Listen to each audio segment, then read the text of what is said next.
Chapter 17, The Great Feast. Back in the tunnel they paused so that Mr. Fox could brick up the hole in the wall. He was humming to himself as he put the bricks back in place. "I can still taste that glorious cider," he said. "What an impudent fellow Rat is."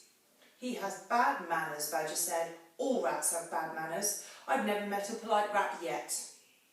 "And he drinks too much," said Mr. Fox, putting the last brick in place. "There we are, now home to the feast." They grabbed the jars of cider and off they went. Mr. Fox was at the front, the smallest fox came next, and Badger last. Along the tunnel they flew, past the turning that led to Bunce's mighty storehouse, past Boggis's chicken house number 1, and then up the long home stretch towards the place where they knew Mrs. Fox would be waiting. There they go.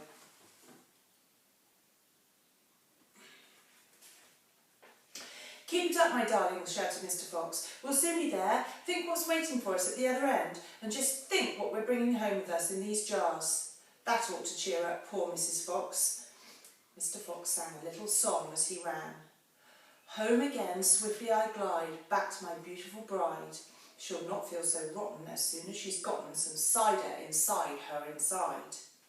Then Badger joined in. "Oh, poor Mrs. Badger," he cried. "So hungry she very nearly died. But she'll not feel so hollow if only she'll swallow some cider inside her inside." They were still singing as they rounded the final corner and burst in upon the most wonderful and amazing sight any of them had ever seen. The feast was just beginning.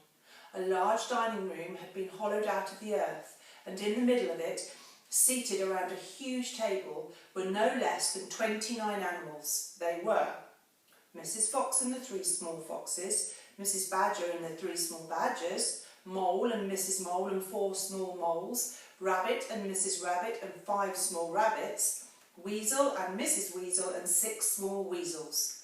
The table was covered with chickens and ducks and geese and hams and bacon, and everyone was tucking into the lovely food.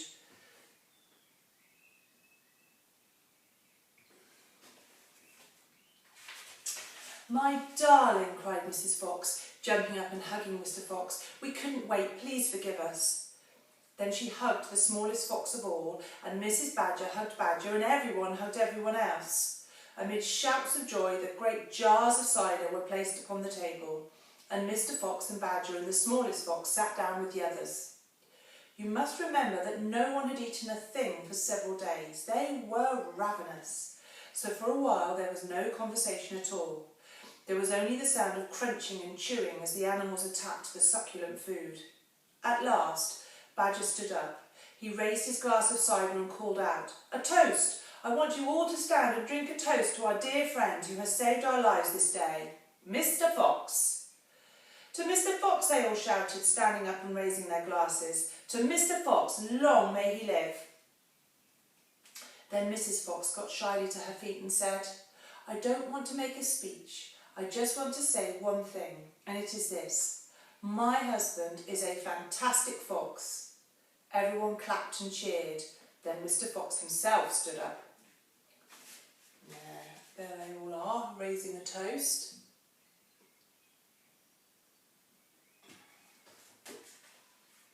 "This delicious meal," he began. Then he stopped. In the silence that followed, he let fly a tremendous belch. There was laughter and more clapping.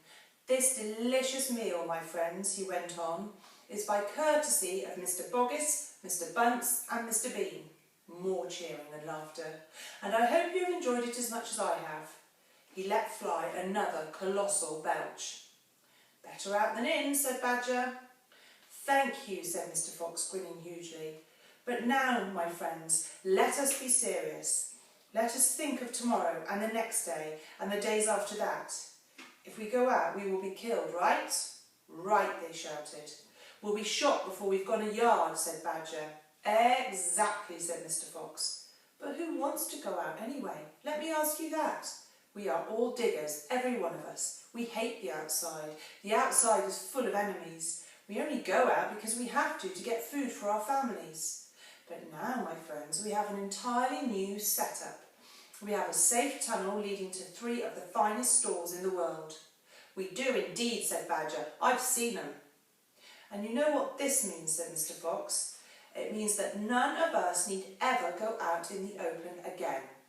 There was a buzz of excitement around the table. I therefore invite you all, Mr. Fox went on, to stay here with me forever.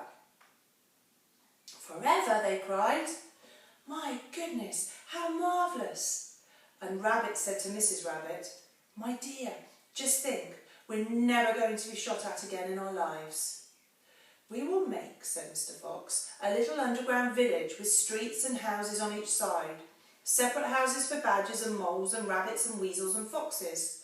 And every day I will go shopping for you all, and every day we will eat like kings. The cheering that followed this speech went on for many minutes.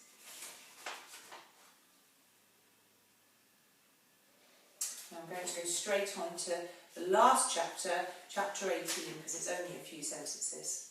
So, chapter 18, Still Waiting. Outside the fox's hole, Boggis and Bunce and Bean sat beside their tents with their guns on their laps. It was beginning to rain. Water was trickling down the necks of the 3 men and into their shoes. There they are, looking pretty miserable.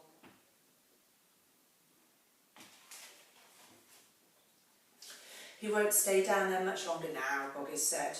The brute must be famished, Bunce said. That's right, Bean said. He'll be making a dash for it at any moment. Keep your guns handy. They sat there by the hole, waiting for the fox to come out. And as far as I know, they are still waiting. The end. I hope you enjoyed Fantastic Mr. Fox. See you next time.